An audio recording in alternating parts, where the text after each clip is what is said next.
Hello friends, Pihu comics world में आप सभी का स्वागत है। कॉमिक्स की दुनिया से जुड़ने और बचपन की सुनहरी यादों में खो जाने के लिए चैनल को सब्सक्राइब करें। धन्यवाद दोस्तों। नमस्कार दोस्तों, पीहू कॉमिक्स वर्ल्ड में आप सभी का स्वागत है। राज कॉमिक्स के अंतर्गत पढ़ते हैं परमाणु सीरीज का अगला भाग, जिसका नाम है खोर और जिसके लेखक हैं तरुण कुमार वाही जी। खोर जिसने अपने नाम का तहलका मचा दिया, पुलिस को नाको चने चबा दिए, शहर में बच्चे बच्चे की जुबान पर था खोर का नाम। आतंक, मुसीबत, हंगामा, इन सब का मिला जुला जलजला था खोर। परमाणु ने भी नहीं देखा था मुसीबत का ऐसा खौफनाक रूप। आखिर क्या था खोर? सैकड़ों सैनिकों के झुंड में के साथ महाफौज ग्रुप चुपचाप शहर में प्रवेश कर रही थी। क्या आप भी देख पा रहे हैं इन सभी को? अगर हाँ, तो आप जीनियस हैं, और अगर नहीं तो हम आपको कुछ और निकट ले चलते हैं उस महाफौज के।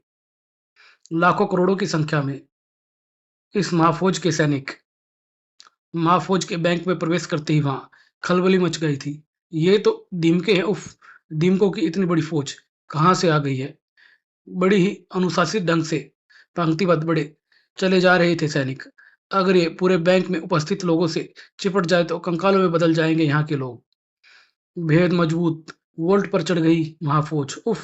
दीमकों की फौज कहाँ से घुस आई है? वोल्ट का जर्रा जर्रा ढक गया था दीमकों से। दीमकों की चिटर चिटर से गूंज उठा था वोल्ट रूम। वह दृश्य देख वोल्ट में उपस्थित अधिकारी के छक्के छूट गए थे और उसके मुंह से निकला ओह नो। फोन सुनते ही उछल पड़ा इंस्पेक्टर विनय भी। व्हाट? Impossible, it's impossible.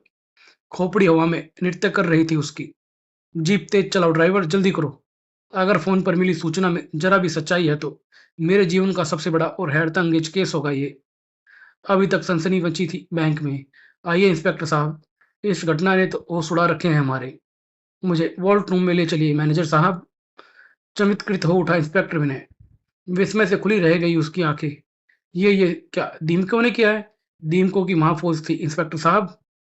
जिस वोल्ट की हैंड ग्रेनाइट तक नहीं तोड़ सकते हैं, उसे दीमके ऐसे उतर गई जैसे वोल्ट वोल्ट ना होकर डबल रोटी का कोई पीस हो। और इसी के साथ ही गायब हो गई वोल्ट में रखे। वोल्ट में जितना पैसा था मैनेजर साहब, करीब 10 लाख रुपए था। उफ! क्या इसे बैंक डकैती समझा जाए? और अगर मान लिया जाए तो बैंक डकैती के दोषी के खिलाफ क्या कार्रवाई करूं? और अगर ये सिर्फ दीमकों का हमला ही था तो उन्होंने ये हमला केवल वोल्ट पर ही क्यों किया? दिल्ली का सफदरजंग एयरपोर्ट, जहां फ्लाइंग क्लब में विमान चलाना सीखने वालों के लिए परीक्षण की सुविधा उपलब्ध थी। फ्रेश कोर्स के 6 परीक्षार्थियों के साथ विमान प्रशिक्षक मिस्टर कड़कड़े मौजूद थे। आज मैं आपको केवल विमान चालन के कुछ आवश्यक नियम बताऊंगा।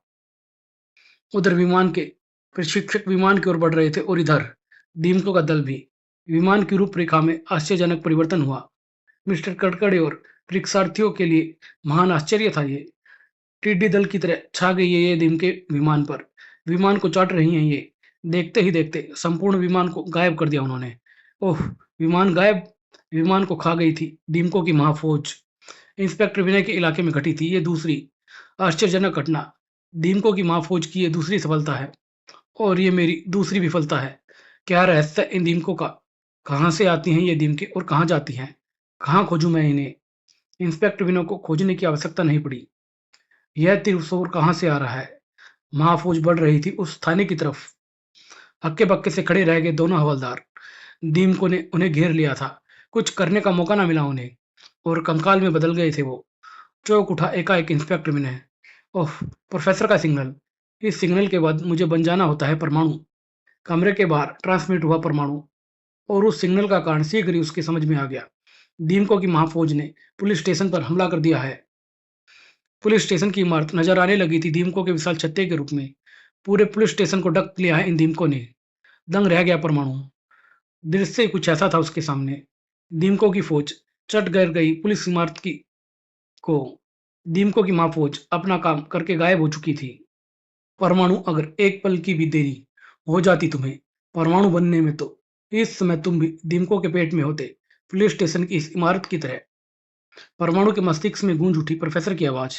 ये दीमके दरअसल उस इंस्पेक्टर की ही खोज में आई थी जो इस अनोखे केस की सुलझाने के लिए अपनी कमर कस रहा है। आपने सही वक्त पर सिग्नल दिया प्रोफेसर। लेकिन पुलिस स्टेशन में इस समय कुल 5 लोग थे जो अब दीमकों का शिकार बन गए थे। मौत का खेल खेल गई हैं दीमके यहाँ। मैं उनका रहस्य जानकर रहूँगा प्रोफेसर। अब तुम्हें हर पल इसी रूप में तैयार रहना होगा परमाणु, और इंतज़ार करना होगा उन दीमकों के अगले हमले का और मेरे मैसेज का। मुझे इंतज़ार रहेगा प्रोफेसर। इधर पूरे शहर में फैल गया दीमकों की महाफ़ौज का आतंक। मच्छरों के बाद अब दीमकों ने भी डरना पड़ेगा हमें। दीमकों की महाफ़ौज के हमले, विमान गायब, बैंक वॉल्ट में 10 लाख रुपए गायब, पुलिस स्टेशन को खंडर बनाया। मैं ये पेस्टिसाइड आज ही छिड़कवाऊंगा जाकर घर के खिड़की दरवाजों पर, कहीं मेरे घर की चट ना कर जाएं ये दीमके। इधर शहर की आबादी से दूर दृष्टिगोचर हो गई थी महाफौज। एटॉमिक आयुध कारखाना था उनका अगला निशाना।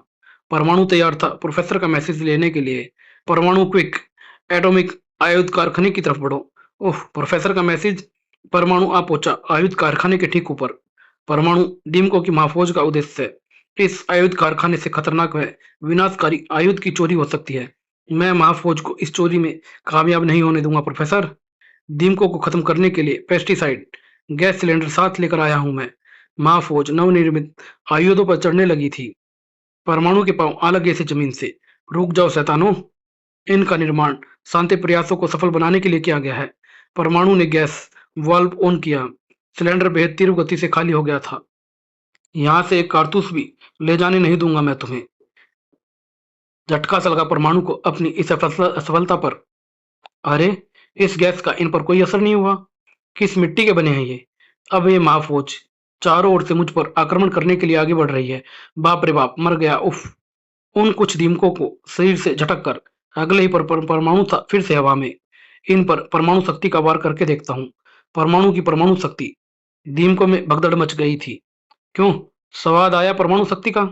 परमाणु हीट पावर का वार भी बेकार नहीं जाना चाहिए। परमाणु दीमकों के हौसले तोड़ रहा था, किंतु परमाणु को अपने ये तरीके करोड़ों दीमकों की उस फौज के सामने बोने से लगे। ये फिर आयुध पर चढ़ रहे हैं। इस तरह तो ये अपने उद्देश्य में सफल हो जाएंगे। इन पर नर्वस गैस का इस्तेमाल करता हूँ। नर्वस गैस ने दीमकों में खलबली मचा दी। अधिक गैस का इस्तेमाल करना मजबूरी था परमाणु की। नर्वस गैस का इन पर अधिक इस्तेमाल नहीं कर सकता हूँ। ये गैस फैलकर फैक्ट्री के आसपास के एरिया के लोगों के मस्तिष्क में यदि बुरा असर कर डाल सकती है। और तब परमाणु ने देखा एक आश्चर्य। करोड़ों की संख्या में दीमकों का विशाल झुंड एकत्रित हो रहा था। अब ये क्या करने जा रही है? विचित्र परिवर्तन हो रहा था महाफौज में। दीमकों का एक विशाल झुंड परिवर्तित हो रहा था एक भयानक आकृति में। यह सब कुछ तिलिस्मी कहानियों सा लग रहा है। एक विशाल आकृति तैयार हो रही थी। एक विशाल दीमक जन्म ले रही है, और परमाणु अभी सिवाय देखते रहने के कुछ नहीं कर पा रहा था। दीमकों को नुकसान पहुंचाने वाला जिंदा नहीं रहेगा। खोर, ओह कौन हो तुम शैतान? खोर, परमाणु को कब से तेरी तलाश थी खोर। आज तुझे बचकर नहीं जाने दूंगा। दीमकों पर आक्रमण के लिए अपने सही प्रतिद्वंदी की तलाश तुझ पर आकर समाप्त होती है खोर। इस बात को भी झटका देने वाली परमाणु की ठोकर जा टकराई उससे। हवा में उड़ता हुआ पुनः खोर पर झपटा परमाणु। दीमकों के रहस्य ने पूरे शहर में खलबली मचा रखी है। आज उस खलबली को रोकने के लिए मुझे तुम्हारे दिमाग में खलबली मचानी होगी खोर। अचानक करोड़ों दीमकों ने वे टूट कर बिखर गया खोर। ठीक ऐसे जैसे रेत का टीला भुरभुरा कर गिरा हो। उफ, यह क्या? ये तो फिर दिमाग में बदल गए हैं। ये दीमके मेरे हाथ पर चढ़ रही हैं। चीख उठा परमाणु। उफ! सैकड़ों दीमकों को अपने सिर से कैसे अलग करूं मैं? प्रोफेसर, मौत नजर आई परमाणु को अपनी, लेकिन वो जिसकी निगाहें हर वक्त गिद्ध की तरह चौकस रहती है। आह! खतरे को बहुत पहले ही भाप चुका था। प्रलंका, सोडियम क्लोराइड के टैंक में डुबा दो परमाणु को। Yes professor. नमक के घोल में छूट गई दीमके परमाणु के शरीर से, और फिर पैदा होगा खोर। खोर से टकराकर अपने जीवन की सबसे बड़ी भूल की है तूने परमाणु। टैंक से बाहर निकल। सिर उठा परमाणु। कांप उठी प्रलंका भी। उफ परमाणु, इसने बम उठा लिया है। अगर इसने बम का विस्फोट कर दिया तो अनर्थ हो जाएगा।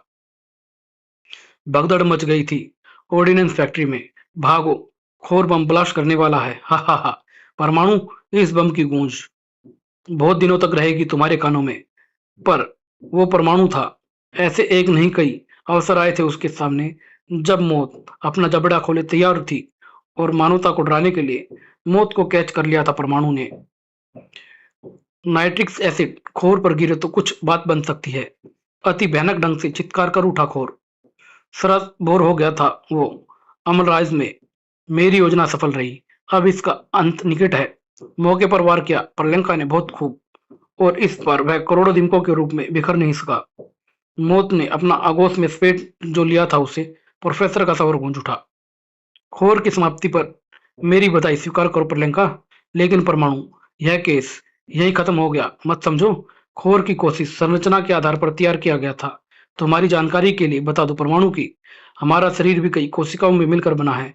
लाखों करोड़ों दीमकों को कोशिकाओं का रूप मानकर उन्हें एक शरीर यानी खोर में बदल दिया गया, और यह काम आसान नहीं था परमाणु। विषण वैज्ञानिक बुद्धि का मालिक ही कर सकता है ऐसा चमत्कार, लेकिन प्रोफेसर अपने चमत्कारों का वह गलत ढंग से इस्तेमाल कर रहा है। खोर के जरिए जो अपराध करवाए गए हैं उनका जिम्मेदार सिर्फ और सिर्फ वही यानी खोर का निर्माता है, और मैं उस बख्शूंगा नहीं प्रोफेसर। परलंका, अगर आज तुम ठीक समय पर ना आती तो खोर परमाणु खोर बन जाता। परमाणु खोर बनने के लिए लोहे के दांत कहाँ से लाता है वो? परलंका वापस उठ गई। अच्छा परमाणु, फिर मिलेंगे। परमाणु मुख्य दीवार की ओर बढ़ा। बम के भय से कारखाने में कार्यरत कर्मचारी बाहर चले गए हैं। उन्हें खतरे के टलने की सूचना देनी होगी। इस काम को भी निपटा कर परमाणु अभी अधिक दूर नहीं जा पाया था। सामने से एक वैन आ गई, रुकी। बुरी तरह से उछल पड़ा परमाणु। बिना ड्राइवर के वैन। सचेत नजर आने लगा वो। मस्तिष्क में बजने लगी थी खतरे की घंटियां। अगले ही पल जैसे तूफान आ गया हो। मौत सामने थी परमाणु के। ओह माय गॉड, अब यह क्या भला है? मौत ने समझने का अवसर नहीं दिया परमाणु को। मुझसे नहीं बचेगा परमाणु, ये तो बोलता भी है। ठीक उस विशाल दीमक खोर की तरह है ये। प्रोफेसर का सबर गूंजा। परमाणु खोर के बाद यह आक्रमण भी विषम बुद्धि के उसी शैतान वैज्ञानिक का है। मौत के पहले बार नहीं परमाणु को दिन में तारे दिखा दिए थे। मेरा निर्माण हुआ है भालू, आदमी और शेर की कोशिकाओं से मिलकर। ओफ, आज गया तू परमाणु, बहुत नुकसान किया है तूने आका का। खोर भी यही कहता था, पर अंत में उसे मिली थी मौत। परमाणु ने उसकी बात का करारा जवाब दिया था। परमाणु पावर बिजली की तरह टूट पड़ी मौत पर। ओह, मौत को भी मौत आ सकती है अगर वास्ता परमाणु से पड़ा हो उसका। हार गई मौत परमाणु से। मुझे उस पल का इंतजार है जब मेरा सामना होगा तुम्हारे आका से। परमाणु के सब मुंह में ही रह गए थे। चारों तरफ एक भयानक हंसी गूंजने लगी। उछलकर पलट गया परमाणु। यहाँ तो कोई नहीं है। फिर हंसी का ये तेज स्वर किसका था? और हाँ, इस वैन को यहाँ तक कौन लेकर आया है ड्राइव करके? परमाणु के उस अज्ञात शत्रु के इरादे बुलंद थे। परमाणु, जिसका तुझे इंतजार था वो मैं हूँ, इस वैन का ड्राइवर भी। बलूची नाम है मेरा। बैंक डकैती से लेकर अब तक मेरी वैज्ञानिक प्रतिभा ही से परिचित तो तुम हो ही चुके होगे। कौन हो तुम और कहाँ हो? चारों तरफ एक भयानक हंसी गूंज रही थी परमाणु। मेरे दो शेरों को इसलिए मार गिराया तुमने क्योंकि तुम उन्हें देख पा रहे थे।